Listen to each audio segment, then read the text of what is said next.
الصابرين ولا تقولوا لمن يقتل في سبيل الله أموات بل أحياء ولكن لا تشعرون ولنبلونكم بشيء من الخوف والجوع ونقص من الأموال والأنفس والثمرات وبشر الصابرين. بسم الله الرحمن الرحيم.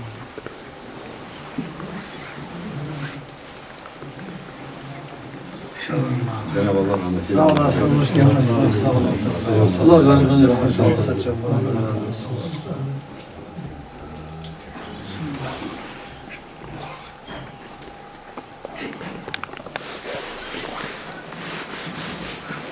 Allah-u Teala şehit mertebesi ihsan eylesin.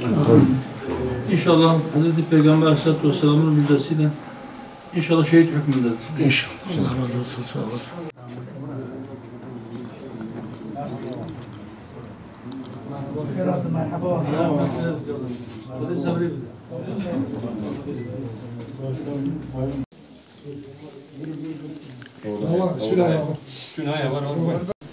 Demiş ki ben bir yerde Mehmet Yavuz amcayla babamla beraber bir sofradaydık, yemek yiyorduk. Çok güzel bir yerde. Ben de sormuşum burası neresi Mehmet Yavuz amca demiş burası Ahmet burası cennettir demiş. Ve ben de işte ne konuşmuşlarsa gerisini söylemedim.